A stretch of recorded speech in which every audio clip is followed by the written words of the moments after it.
What is the reason that Baba is associated with the Datta Sampradaya? He is not associated with Datta Sampradaya. People associate him with Datta Sampradaya.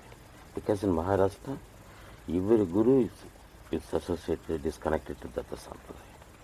Datta Sampradaya means Guru Sampradaya. All saints are considered forms of Guru, Sadguru. So in that part of the country, they associate him with Datta Sampradaya. Baba is not connected to Datta Sampradaya.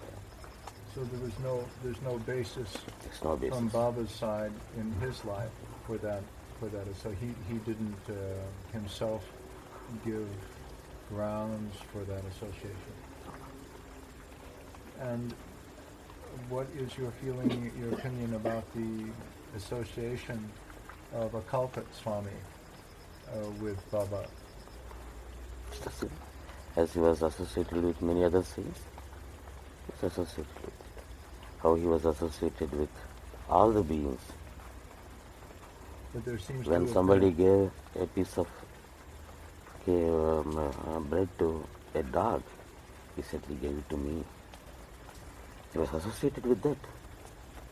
As he was associated with all the beings, and Akal Kurswami was not also an exception. He was also associated with him.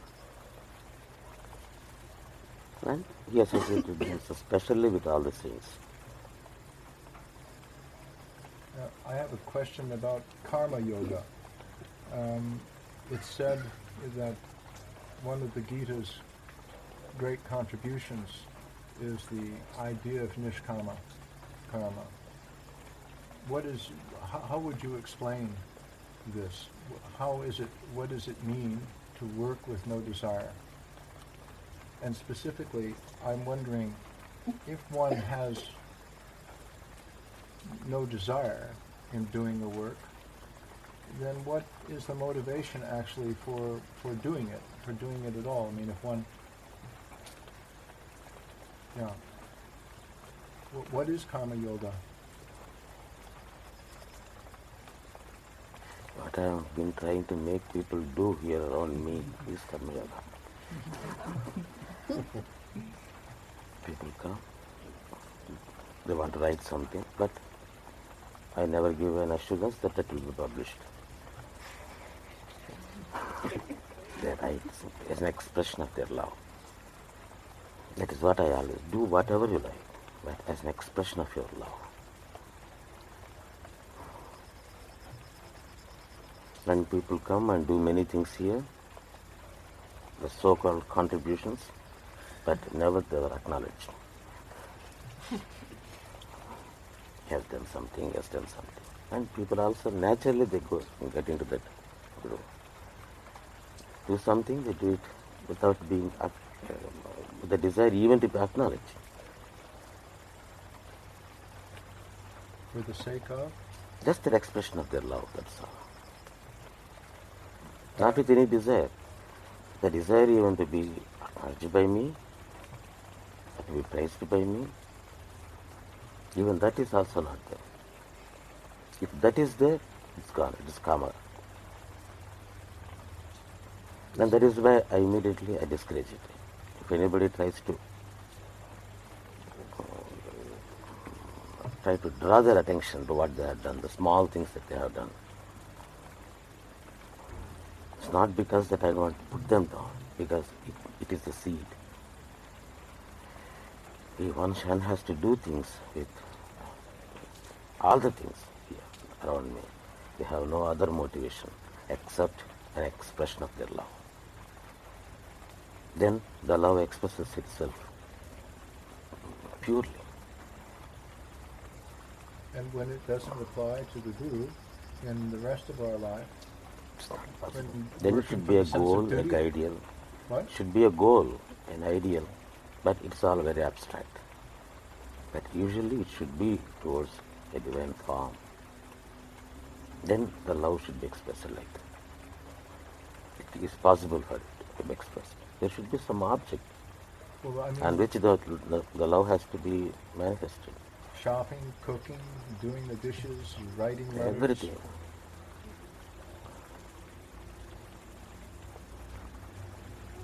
Is it then the sense of duty, or is it an expression of love? Expression of love. For? For their goal. Their whole life becomes like that, not their compartmental. From this time to that time, I will commit myself to my Sadguru. From this time to that time, I will commit myself to earning.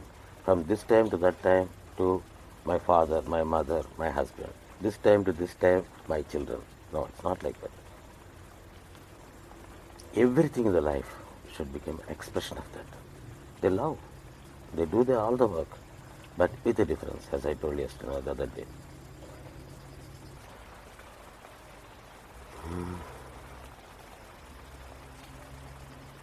Guruji, because Baba is not in his body, we can't run after Baba. So somehow we have to connect with Baba beyond his physical form. So there must be also ways to connect with the Guru inside, rather than just run after the form. And I'm wondering, if there are other ways to connect and be with and love the Guru.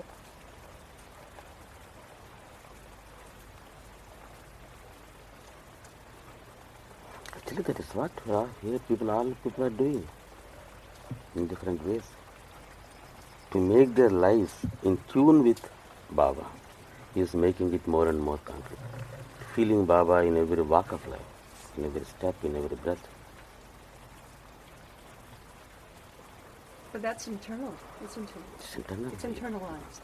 And even when the so-called running after Baba, it also should be internal. There should be an external expression of the internal run. If you don't run inside and only run outside, there's no use. That is why Baba himself said it. If you think it is only the form, and Baba is only the form, they haven't seen Baba at all. Even though they stay near Baba, by the side of Baba, lifelong there is no use, that is what he said. It is the internal run. And the external run will be an expression of it. As I said again, an expression of our love. When the love is there, it wants to be expressed, and it expresses itself. Then that is a quality of love also. And it doesn't seem that I keep it to myself. I gave you many examples the other day. If you see a small child, you want to express your love. How do you do it? Immediately touch the cheeks, or just kiss the child, or hold it, carry it. Or with the parents, then they bring some new clothes, dolls. Why all these things? A child about 1 year, before 2 years, they can't even understand whether the new cloth or a fashionable cloth or a costly cloth. Nothing. It is our love.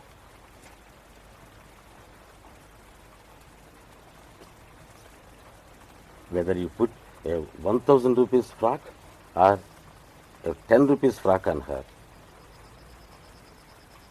she will pass you and spoil it. She doesn't know. And if you get angry on her, I have given you a present 1,000 rupees worth. It's no use. For her, it doesn't matter whether it is 1 rupee or 1,000 rupees. Why you give 1,000 rupees frock is an expression of your love.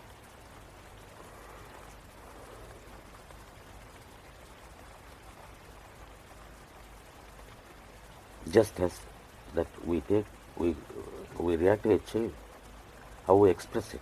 Is it not enough if a parent says that I love my child, but I don't even look at her, I don't even touch her, I don't even kiss her. I love her. Is it possible?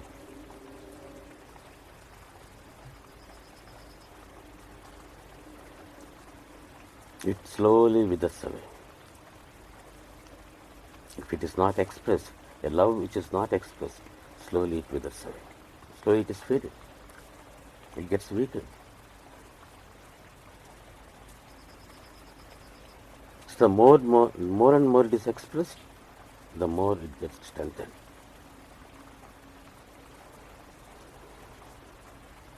That is why I always say, don't press love into your heart, try to express it.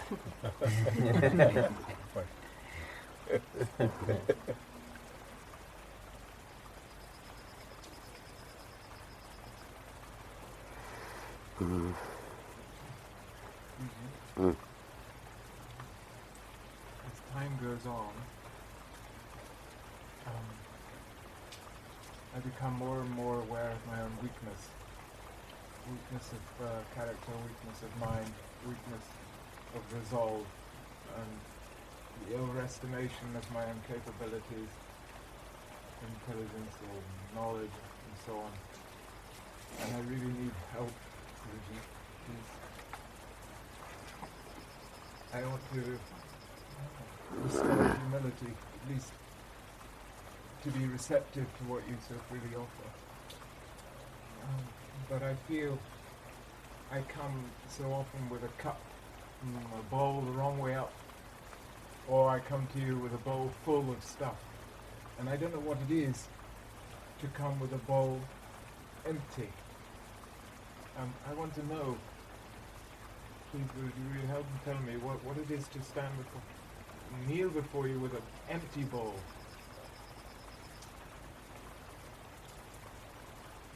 The only bowl which is nearly empty is our brain. So use it as our bowl and keep it in your hands, that becomes the empty bowl. It is really empty is this only. That is the only thing that we can see. So keep your head in your palm and then offer it to Baba. That is the best offering.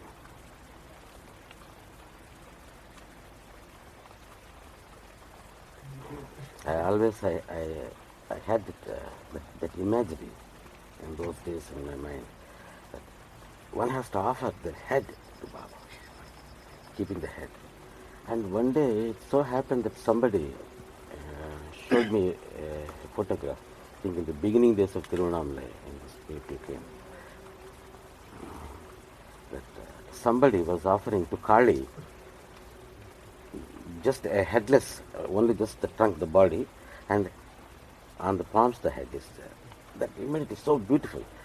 I think I was explaining it the other day in Varanchalam, I think. And then the next day, I think Ivan or something, that they showed me that picture. So that is the empty bowl. If once that you decide that it is an offering, a bowl which has to be offered to a Sadguru, at the feet of the Sadguru, the moment it becomes clean and empty. It is now also empty, but it is not really empty. There is so much gas in it, so much air in it, much less air in it. It is more like vanity. And then it becomes really clean and empty. How to offer that bowl? How to take this and offer it? What does it actually mean?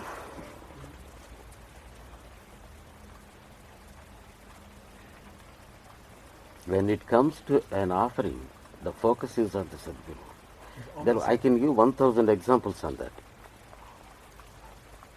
What prevents the bowl should be really empty? One thing that really affects, because the context has come, when we are doing something which we think we are doing for Baba or for me or for Saipatham or whatever, usually what is happening around me, which I notice, is people are more focused on their own image, how to promote their own image. They are not conscious of it. Simply, unknowingly, the self-interest will come. These things which they do with a selfish motive, that affects. How can we guard against that? Hmm? How to guard against that? You should be always aware of it.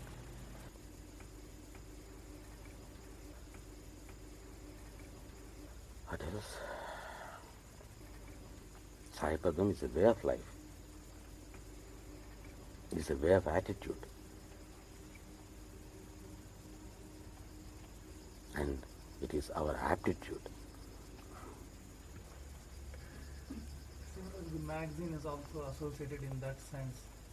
Actually, the whole thing came because of the magazine only. It's not that I named any organization as Saipatham. When they wanted a name for the magazine, I named it Saipatham, that's all. And then slowly Saipatham started ascript to all the other things also. Actually, Saipatham is the name of the magazine, no other thing. That was the name I gave to the magazine. Why I gave the name? Because this is the name. But Saipatham means that. I don't call what I do, what is around me is Saipatham. There should be some name to refer. That is why people are referring to Saipatham. There is no harm in it. Good, very good. I would have preferred only simply Sai Baba. That is my first option, always. Because to me, he is the path, he is the goal. But the problem is, I have already given the name to another magazine. That magazine is there running. I started that magazine when I was with my Guru. Their magazine's name is Sai Baba, simple Sai Baba. I put the name on it. When an organization name came, I didn't give it a Saipatham Foundation or Saipatham Society or anything. Sai Baba Foundation. There is no compromise with that name. That is the name. Because that Sai Baba name is already taken, it's registered. So there is a necessity. There was a necessity to seek for another name. Then Saipatham came to my mind. That was in 1986. And when we participate in satsangs, we all associate with Saipatham, and I don't know, when somebody asks what is Saipatham, apart from telling it's a path of Sai, for us it's very difficult for us to explain what is that. But Saipatham means the path of Sai Baba.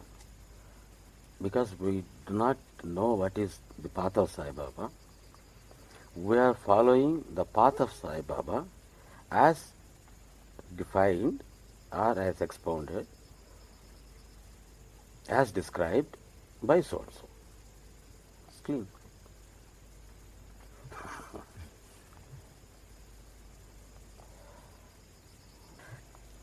Guruji, in Shirdi, when I saw people going so near you, you know, I liked the other day when you came. I noticed it. Actually, one thing that I don't object to it is, for many people, I have seen that even for years and years when they do japa and sadhana, they don't get that. Some people get an ecstatic state because they forget themselves, their stature, their education, their social thing, their cultural backgrounds, everything. And when they come rushing there, what happens? Simply the quiz, nothing. Nothing will happen, no harm will happen. But the capacity, the readiness to come, forgetting their own image, their own self, that gives them a beautiful experience to many people. They forget when they dance, for instance, when on the procession, to the tune of Sai Baba's name, I encourage it. A judge, a district judge, a high court judge, they're dancing. How aware, conscious they are about their own social position. But when they forget themselves, their only side devotees, they're expressing their love, their dance. See how their ego, how dilute, how thin, how empty. You asked me about the emptiness. There, our ego is crushed.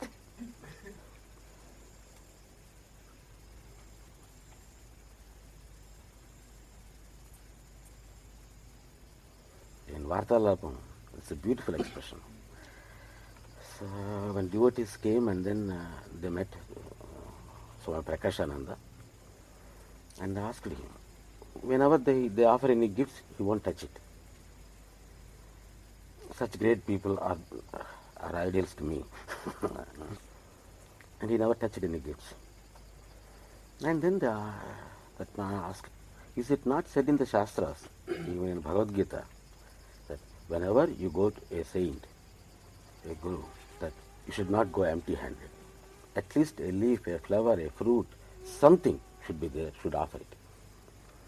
And when we offer it with so much love and respect, the devotion, why are you rejecting it? Then he said, yes, it is your dharma to offer, and it is my dharma to reject.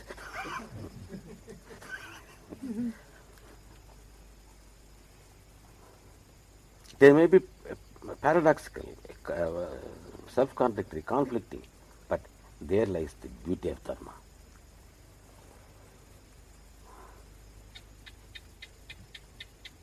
Otherwise, these things of hypocrisy start. Because people get offended, I have to accept the gifts. Because he has offered with so much love, brought it all the way from the States. If I don't take it, he gets offended. So take. Next time, bring. Why didn't you bring? And there is no end to it.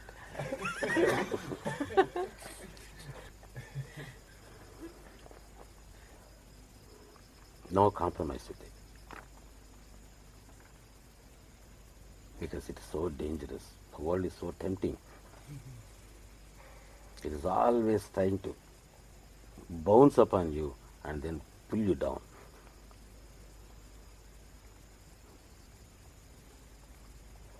Like the gravitational force of the earth. You have to create your own vacuum around you. In a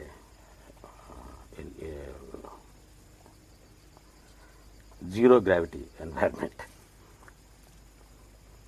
And that which creates a zero gravity environment around you is Satsang.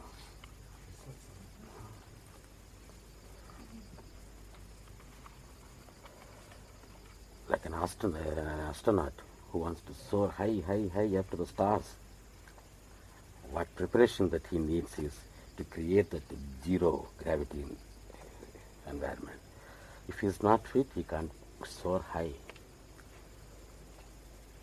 In order to go up on the spiritual ladder, to the stars.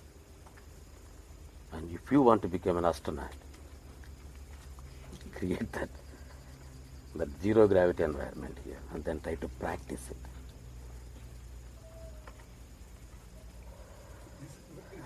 That principle you just mentioned, is that a principle that we It is a principle to zero me. gravity should follow? Is that a principle that we should also follow? Yes, you should also follow it to some extent. To some extent. Aparigraha.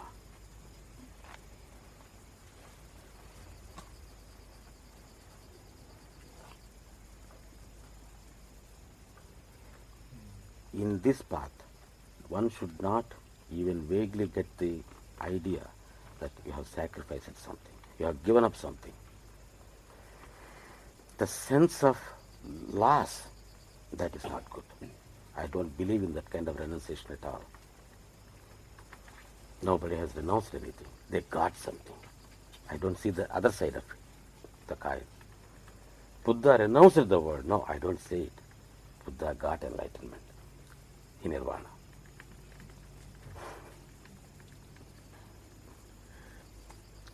See the other side of the coin, always.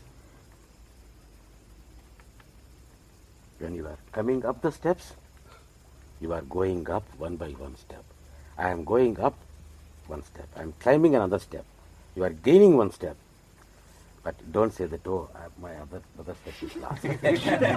Oh, I am losing 2 steps. Oh, I am lost 3 steps. The process is the same, but you don't get it.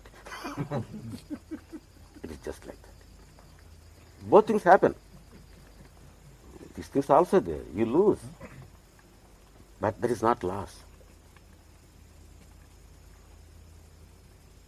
That is the meaning. And Jesus said that those who really lose will gain me. There, the gain is more important. He wants to stress more on the gain. In everything, in our life, there are always the 2 things. When you inhale, you have to exhale. But both together is breathing. Both are needed. But the very purpose of breathing is to get air only. That's all. Not to exhale. In order to get it, it also happens. I am giving up, I am renouncing, I am throwing away. What are you doing? I am throwing away carbon dioxide. I am throwing away carbon. No, you are getting oxygen. You are getting oxygen. Try to see that aspect of it. It is our training, it is our patterns that you see the other aspect. And there you lose the beauty, the aesthetic part of it.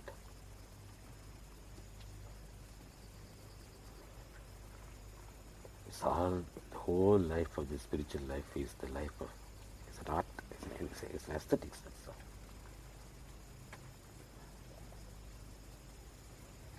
Everywhere seeing beauty. Rasa. Raso vai Brahma, that is the Upanishad. That rasa, that aesthetic sense is Brahma. In that rasanubhuti, in that experience of that aesthetic beauty, that everything becomes unimportant. Only that his mind is engrossed and lost and becomes empty and becomes full with that beauty.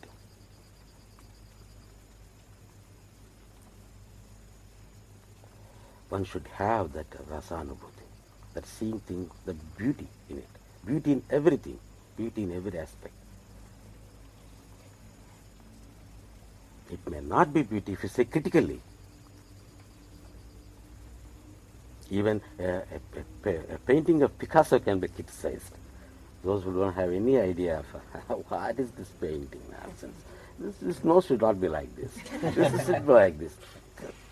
He's missing something there.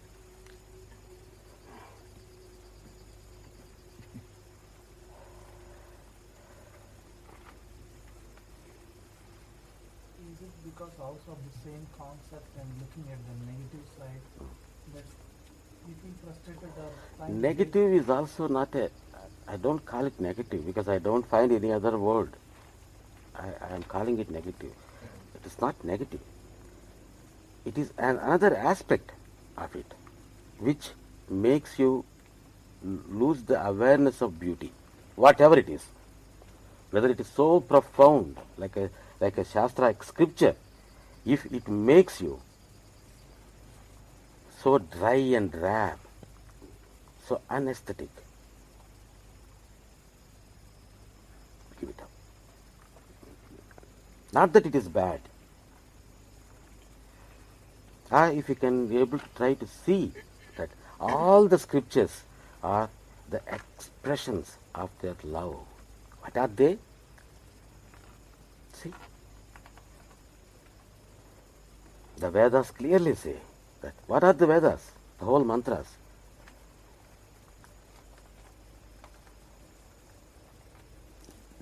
What the rishis, the seers shouted in their ecstatic experience of the Brahman. Their utterances. They sang, they danced. Those become mantras now. But what are they? Intrinsically, what are they?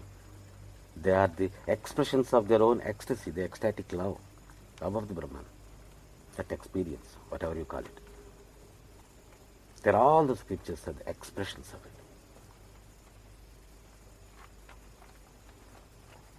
It's not science, I look at it as art. They're all artists. They called even the divine, the God is also an artist, a kavihi.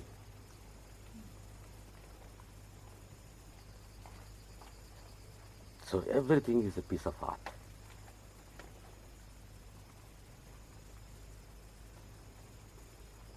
Which affects the heart is a real art.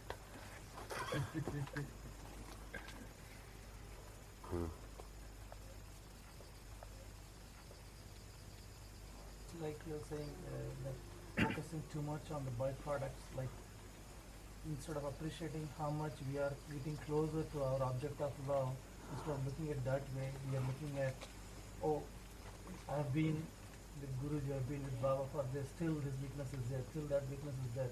It creates a sense of frustration. It should be there also. That sense of perfection, that struggle for perfection is a part of the art. An artist, even though he likes his creation, actually he is not satisfied with it. No, I have to make it better. I want to make it better. To a real artist, there are no finished works. He sees something, imperfection, and a perfection also. And seeing that imperfection in his own thing, he looks it as a beauty. Try to see more beauty in it, not the ugliness in it. In fact, he always tries to see more beauty, because once he created something, the mind gets acclimatized to it. It stops there. So he goes further and further and further. There is no end to it. There is nothing like perfection. Perfection is only an abstract idea. And it goes on, just like a real artist. Not that he says it is a bad piece of art. But he says, still, if you give me some more time, I will work on it, he will say. And it should be there with our life also. We enjoy it. It's so beautiful, but still something should be added to it.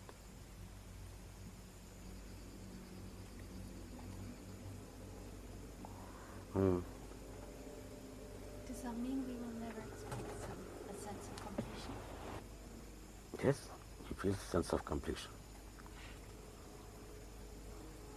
And at the same time, it goes on further.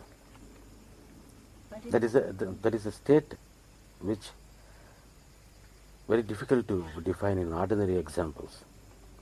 It is such a peculiar state of mind. It is complete, but it wants to complete itself. And the very effort to complete itself is complete with him. That itself gives a sense of completion, a beauty.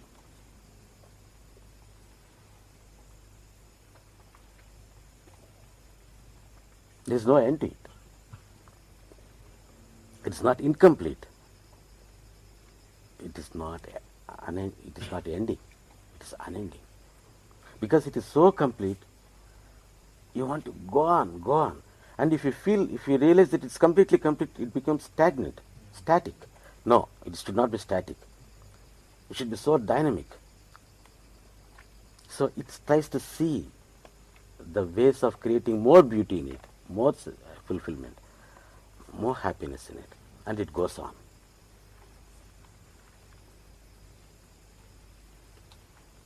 It is not negativity. It is not dissatisfaction. There is no an iota of dissatisfaction in it, but only the aspect of getting more and more.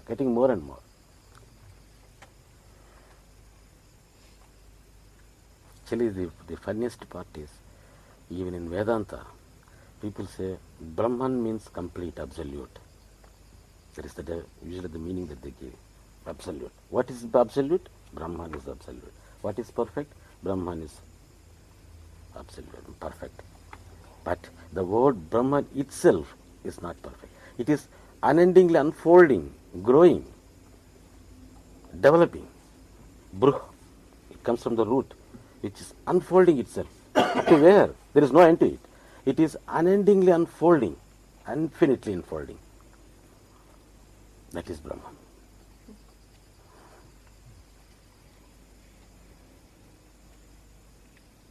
That is the concept that was later misunderstood, and then because people want something always, concept should be there. Perfection, goal, path, you should reach there as if it is a state, it is a station, and you should get down there. But the truth is not that. It is such a state where it is unendingly unfolding into infinity.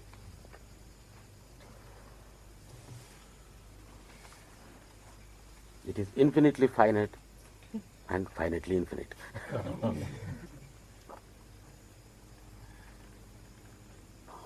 That means we can never, obviously all this literature, everything is trying to express that, but there is no end to what it could mean. in our... They expressed it rightly. Sometimes you understood it wrong. If at all I say I object to anything, I object to our understanding of it, not the scriptures. They express it so beautifully, so perfectly. They are all right. They are all great. They are all so profound. So our understanding is confining what they have expressed. Just like this, just now what I told you.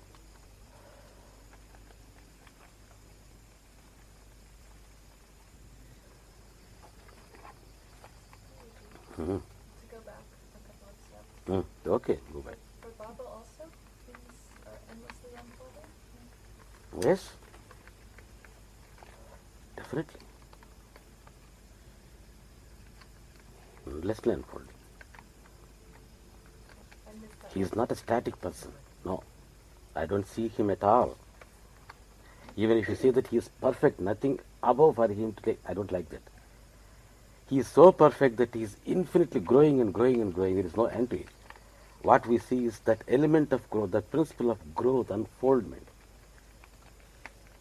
That is more beautiful.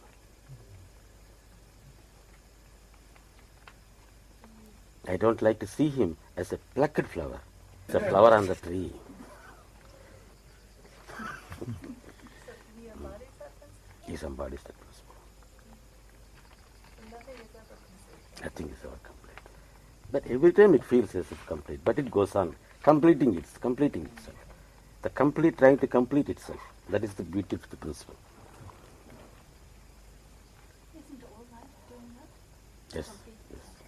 Unless we understand this principle of rasa, this aesthetics, and that complete trying to complete itself, the principle of beauty, that we can't understand many of even the scriptures also.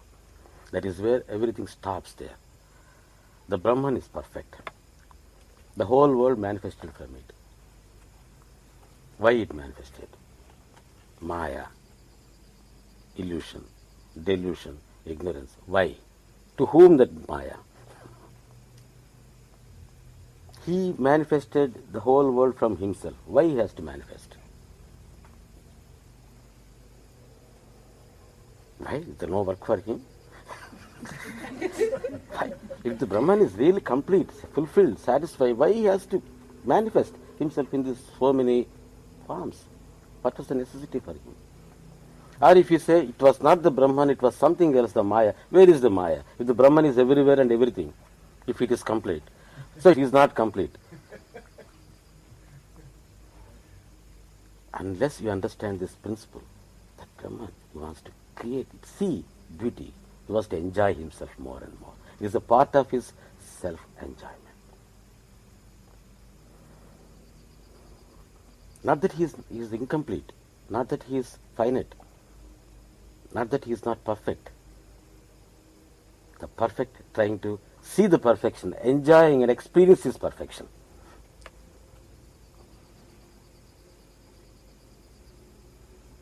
That is a very, very subtle concept.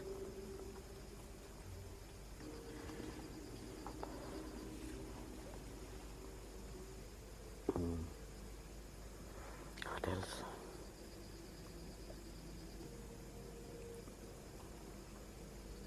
Experiencing what are all the things that you get, and then by experiencing it, try to increase, expand your experience. You are happy. You get only this much happiness. Mind that, and then try to expand it and make it grow. Not with a complaint, not with fear. Instead of focusing on what you haven't got, try to experience it and try to expand it, and it will be given. Whether it is spiritual or mundane, whatever. When you say try to expand it, do you mean just by focusing on it itself, a natural expansion would take place? Or Enjoying it, experiencing it, it will come, it will grow.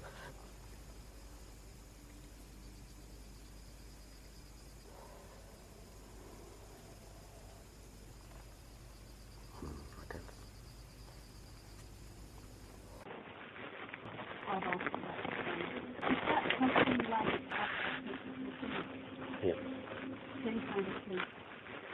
The other day I was actually wondering that who translates Spurana into problem?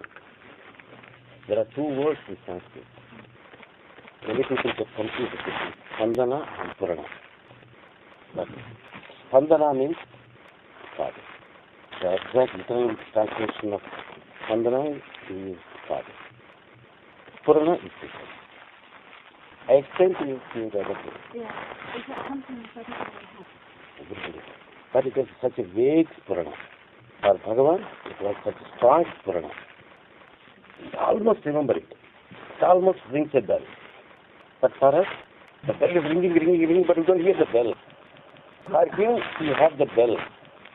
That is what I always say about the abstract sense of fulfillment.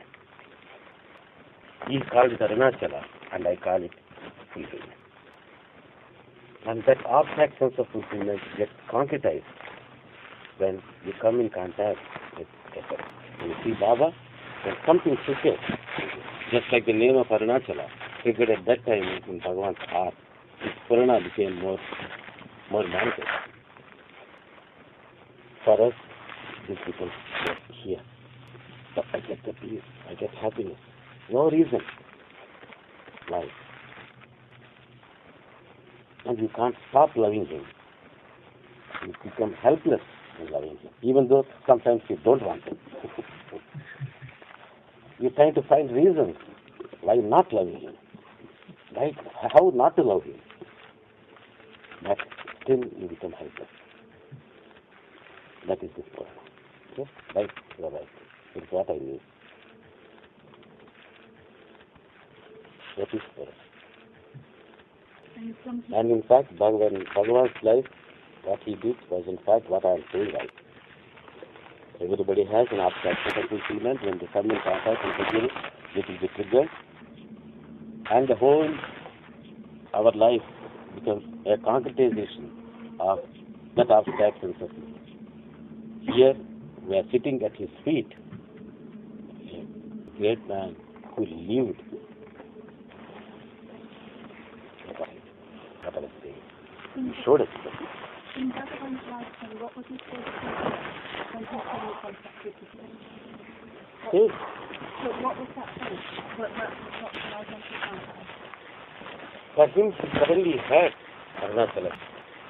I had done it many times, but that's fine. Suddenly something happened with him. And then afterwards, he got more concretized. At least the struggle, the eagerness, the fire to make it more concrete, become more stronger, more concrete. It ceased to be, the fire ceased to be so abstract, and then he started finding in search of his father or Arunachala, whoever it is, his object of fulfillment, his object of love. That hearing the name, that's the initial contact with the Satguru for him. Everybody, it should be like that. You would have heard about the name. First you would have heard that, we don't want to go. It doesn't mean anything to us. Next time, okay, I wouldn't go. This all the Sai Baba devotees. He's doing bhajan. We are Buddhists, we are Vipassana, we are meditators, we are Brahmans, we are mantra, this tantra, this kind of sadhanas we are doing it. And again you hear it from somebody. It doesn't mean anything to you. But suddenly that one day that you get the funny idea, why can't we go and see him? There the problem starts.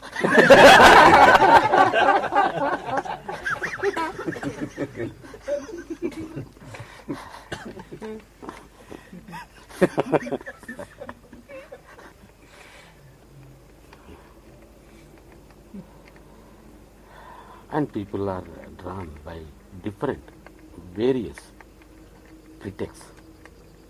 Sometimes it is only hearing the name, sometimes a suffering, a problem, some ill health. These things become the triggers for them. Many people come because of that. They are only pretexts. As I told you many times, they are only the pretexts. The real text is the love.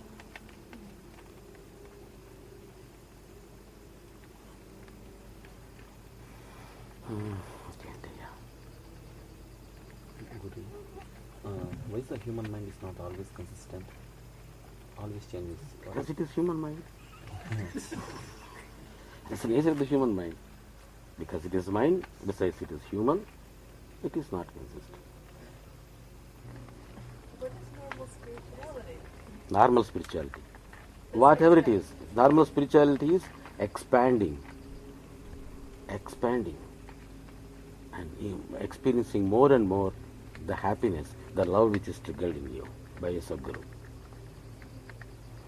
What you have to do here, what you are doing, what I am telling you is, people are getting, or will get small, different amounts of love from Baba. Small amounts maybe, great amounts maybe, whatever amounts. And try to stick that amount and try to expand it. Try to think about how to make this small amount bigger.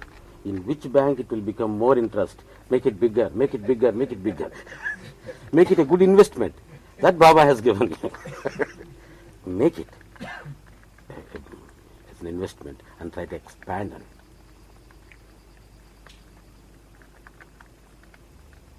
That is what we are doing here. That is, as I explained to you before, principle of Brahman, principle of divinity. All the Shastras said this. And while you are doing it, and when all your life becomes a part of that expression of your love, then everything becomes nishkama. Otherwise, the most unreasonable, irrational statement in Bhagavad Gita is that do your activities without any desire. Just think of it. How anybody will do it without a desire?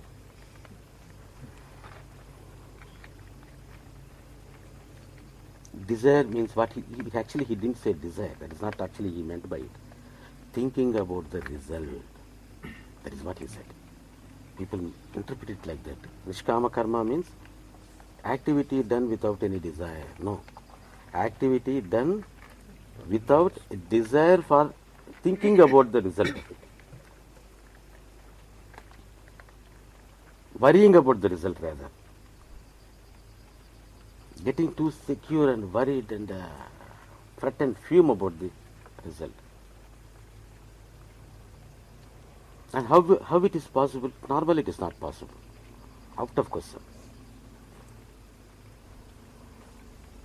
We have to do it as an expression of our love. I ask you to write a book. You did satsangs, to do this, whatever else we do. Whatever your expertise in a particular field. He is an architect and somebody is an artist, somebody is a writer, somebody is a good wash disher, whatever it is. Somebody likes to cook. Nothing is greater or nothing is lesser. To me, all are the same.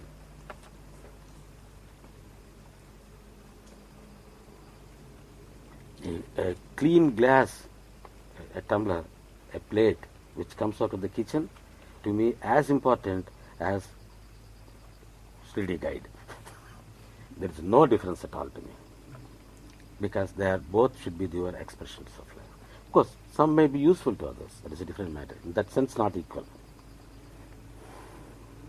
Your expressions of love. People cook. They do not. There is no guarantee that I take it. People write. There is no thought even. There is no guarantee that it will be published. How many plans that he made? Maybe 1% was actually implemented. Ask him. 1%. We do it. Why we do it? Because we love to do it.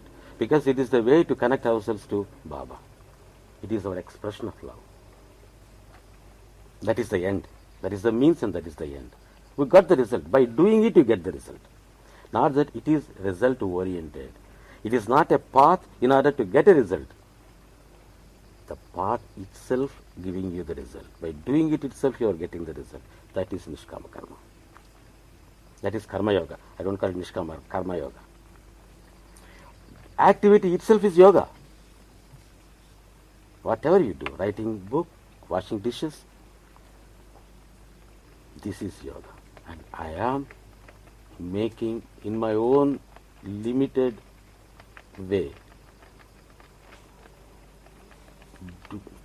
making you all do this Nishkama Karma without telling you that it is Karma Yoga. Because if I tell, it loses. I should not talk about this actually. Because you put the question, I am talking. Because you lose the thrill of it. I always want people to do things without their knowledge. I want to strike them unawares.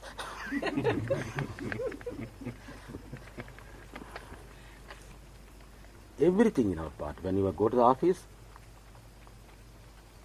it should be part of your job.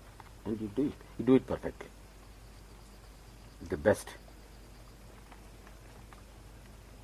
But most often, what I think is my best is not necessarily the best. That need not be. That is why I never complain about the quality. So far, I never complained about the quality of work. Efficiency or inefficiency, no. How they did it.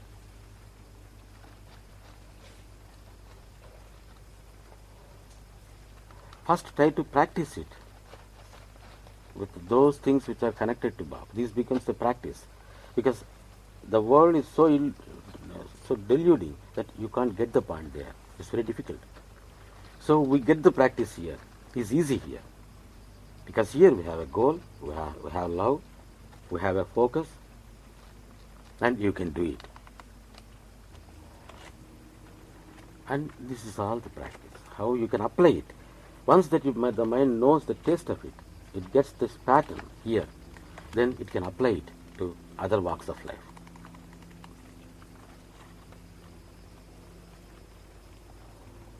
Then, as I said, everything, our being in the States, having a flat, having a car, going to the office, working, everything becomes an expression of our love.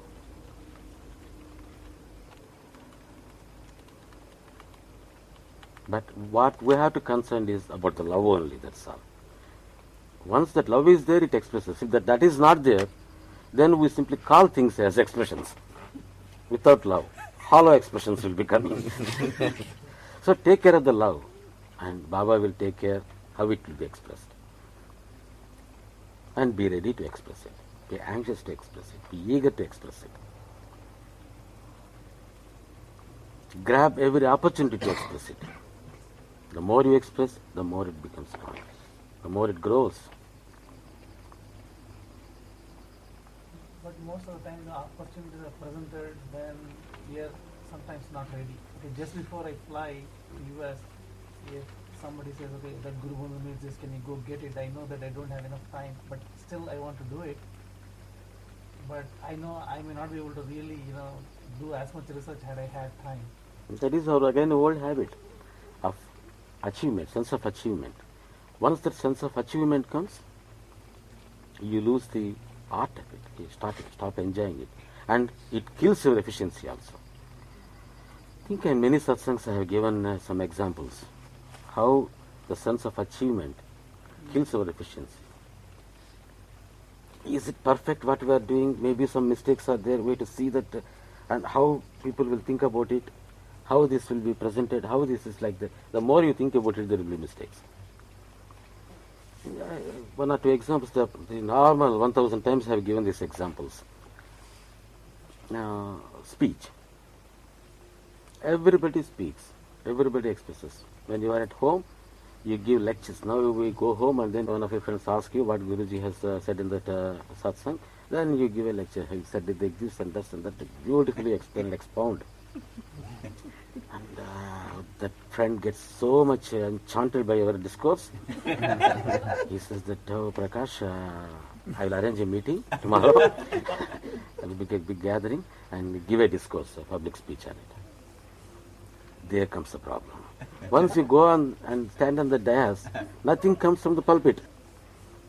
Guruji, last time in the States, you say, sorry, in India, when he gave a satsang in Shirdi, no, not in Shirdi. What is that name's play? Tiruvannamalai. It goes, everything, the mind becomes blank. You forget everything. The names of the places, even my name also. Your natural capacity to speak is hindered, is gone. The moment it becomes a feat, an achievement, an act of doing it. And then another normal thing, even that we learned at the age of 1.5 years, walking. We all walk. And if, for instance, if I just draw a 3 feet line, 2 lines with a width of 2 feet, from this wall to that wall, and ask you, come on, walk without stepping outside the line, you can easily walk, even run, even 1 foot. Oh, you can do feats there. Oh my God, what feats you are doing. You are really wonderful. And then I will make a 3 feet width of a plank from this house to Alison's house there. And then come and walk there. Can you walk? You have the capacity, you have the ability to walk within the space of 3 feet. Naturally, you can do feats also. But what hinders that when you want to walk on a plank? That is what happens. With this sense of achievement, the sense of insecurity, the sense of getting the result, that it kills our efficiency, our capacities, our faculties,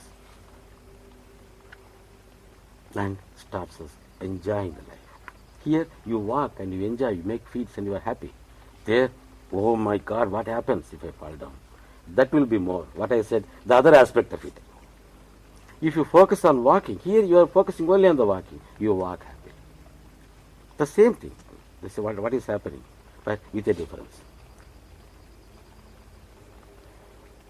So I don't give any room for the sense of achievement. Usually I don't praise people. If I praise means I'm spoiling them. Huh?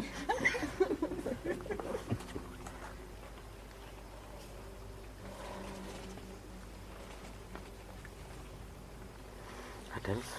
Is it clear? You do your best, that's all.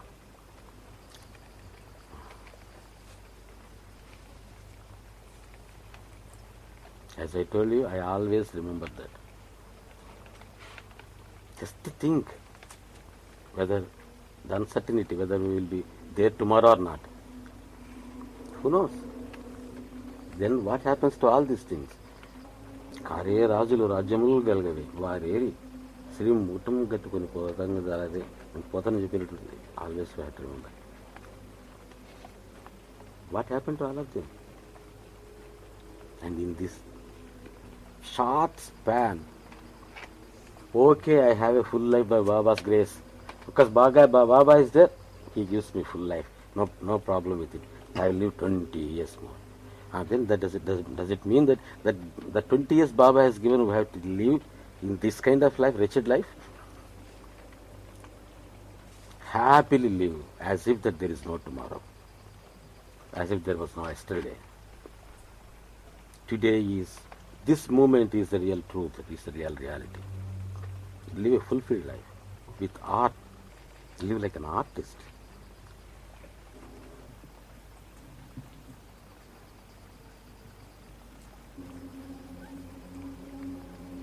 Babuji,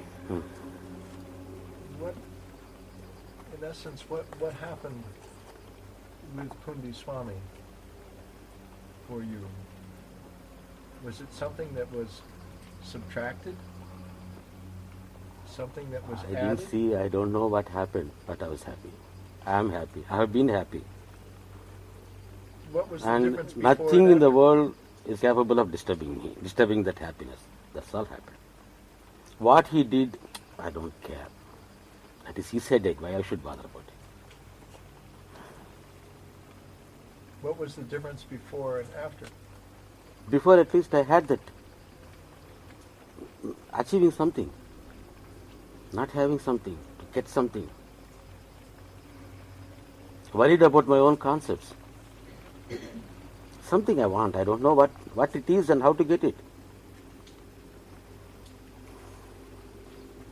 There, how he did it in that way, that how I got it and what I get it, even that is not my concern. If I start thinking about it, that means that I'm not. I don't feel like doing it. Even some ideal curiosity. Of course, it is ideal curiosity. Of course, not ideal curiosity. Ideal curiosity. What he did and how he did and these things. Even that is not coming to my mind.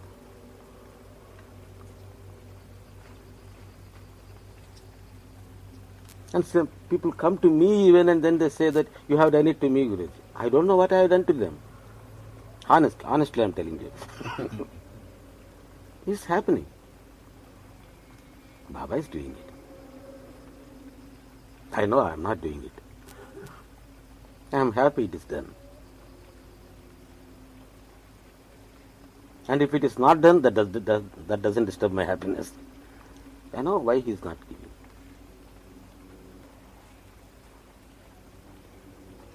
Why even that botheration to know the mechanisms of it?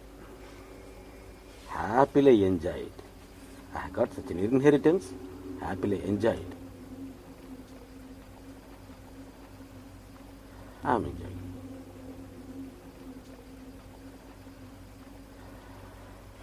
it. If it is something given to you, take it and happily enjoy. This intellectual answering, I don't believe in it. I know what you got.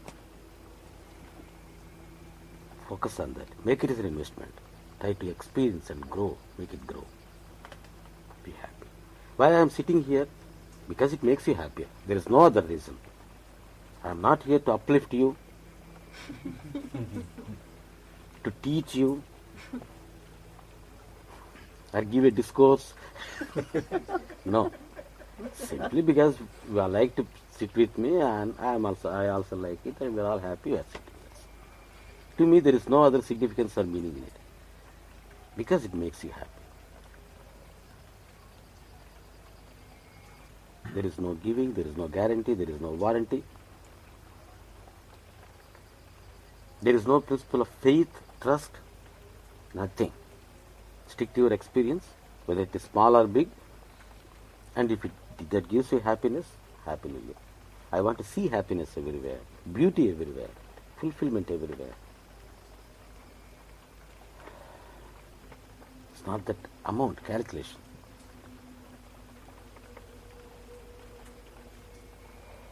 What else?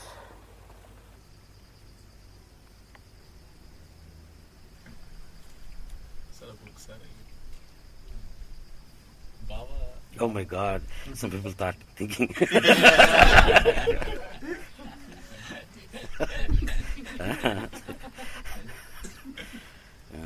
ఒకసారి బాబా అనగానే మనకి షిరిడి సమాధానం ద్వారకమేంది జ్ఞాపకం వస్తాయి అన్నమాట. బాబా నామం చెప్తాను కానీ ఒకసారి బాబా అంటే ఏంటి అనిపిస్తుంది. బాబా చేస్తాడు అంటే ఒకసారి బాబా ఏంటి, బాబా ఈ రకంగా వస్తుంది అంటే తీసుకోవాలి. బాబా ఎక్కడున్నారో ఏంటి వస్తూ ఉంటారు. He's asking, who is Baba? What is Sai Baba? This is his question. How have to understand Sai Baba? I'm not able to just figure out who he, what it is, what is he. I'm saying that he is the one who takes care of us, like a watchman, always looking, like our eyelid guards our eye. And he is the one who is anxiously, avidly waiting that when we will become free of all these patterns, and then ask him what he wants us to ask. Always waiting expectantly when they will ask. That is Sai Baba. So patiently. He asks us to give him patience. We don't give it, so he gives us. That's our Guru. What can he do? If we can't give, he has to give. He gives us and then takes. Come on, give a taste that one. So he is full of saburi. And he is so persistent. Whatever that we do, he persistently, he will be waiting and he does it. That is Sai Baba.